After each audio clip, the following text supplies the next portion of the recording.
In the final lesson of the 6 weeks course of the Introduction to Christian Meditation, our community speaks about the fruits of the practice of meditation.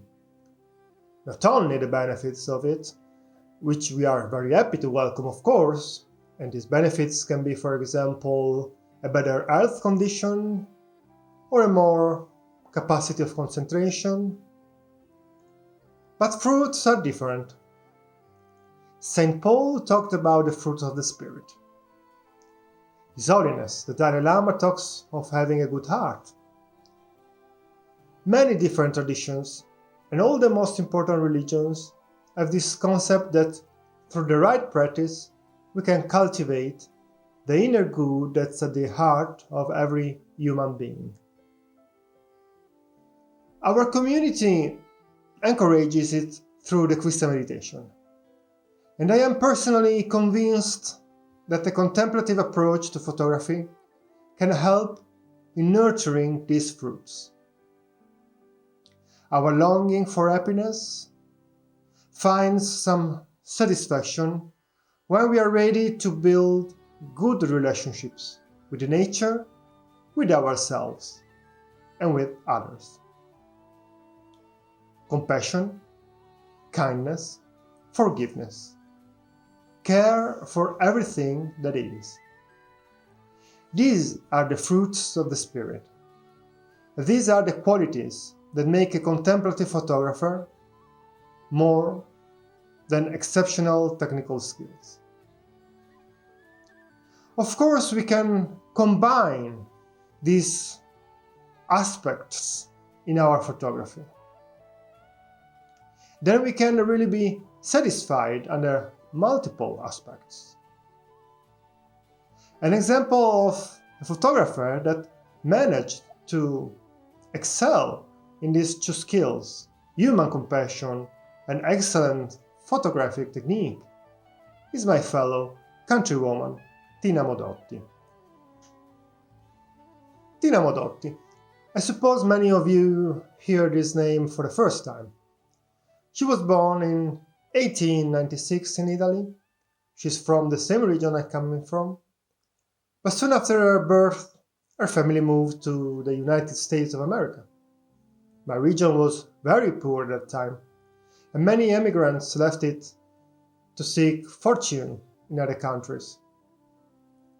Now it seems we have forgotten that, and we have difficulties accepting immigrants from other countries, but it is another story. Anyway, Tina was a very beautiful and talented young woman.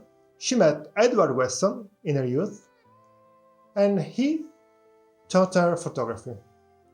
We talked a little bit about Edward Weston in our second conversation, talking about still life.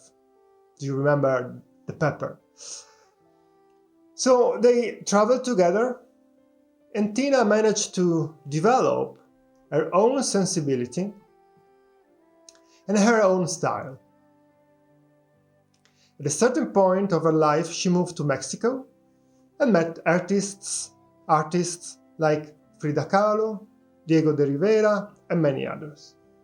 She traveled a lot and met important photographers like Robert Capa and Gerda Talo.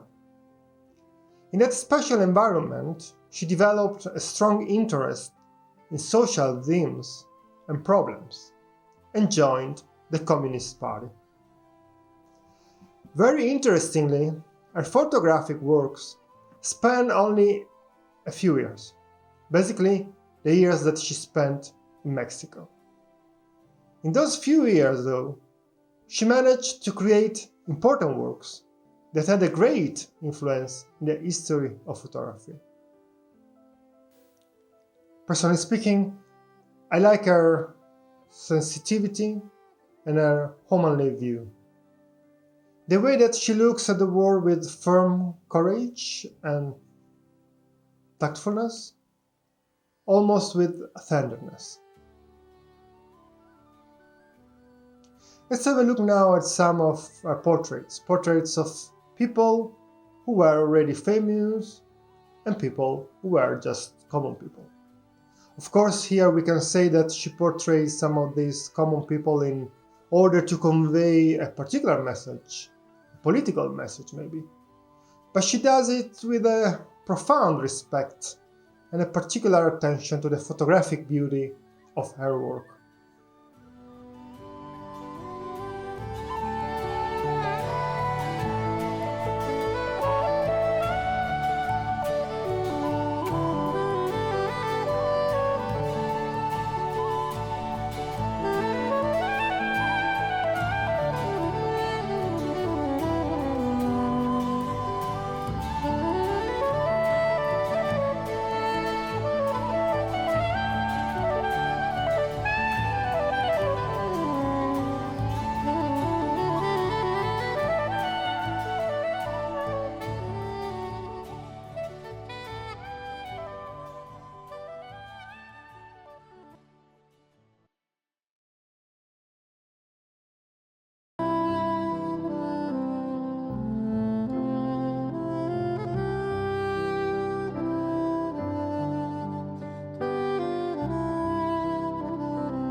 What we want to learn from these pictures taken by Tina Modotti is to nurture and develop our own sensitivity and compassion when we practice contemplative photography, in general, and in particular when it comes to establishing a relationship with our subjects for our portraits.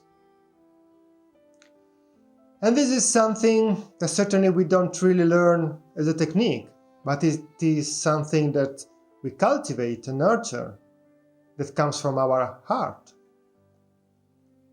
Ansel Adams said that you don't make a photograph just with a camera. You bring to the act of photography all the pictures you have seen, the books you have read, the music you have heard, the people you have loved. And this is exactly what Thomas Merton and John Mayne teach us through their writings, and in the case of Thomas Merton, through his pictures as well. These two monks that are with us in this journey are constantly reminding us that in meditation we are bringing all ourselves in order to leave aside the false aspects of it and keeping the true ones. But that we are also bringing in our ordinary life our meditation. There is no real separation between these two moments of our life. So there is no real separation between our pictures and our life. The pictures reveal our true self, and we live according to our images too. Therefore, when it comes to taking portraits, we have to try to put all ourselves in this mysterious relationship between the photographer and the subject.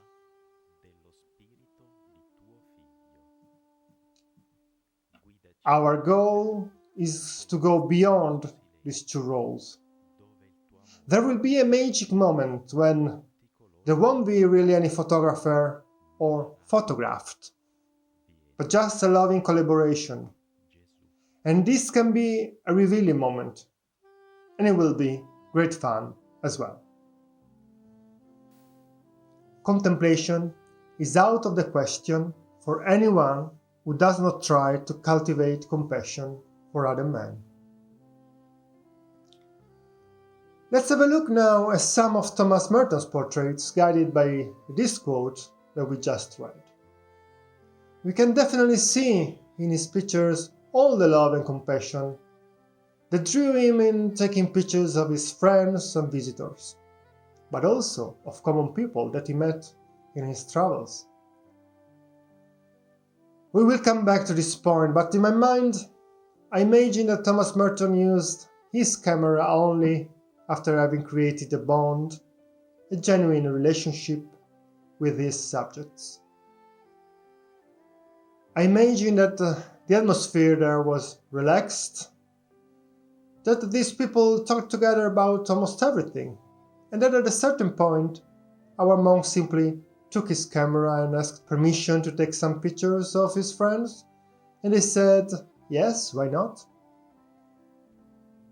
And then they continued talking, and from time to time, he raised the camera and took 1 or 2 pictures, and then continued talking, and so on. And they passed a beautiful day together, maybe.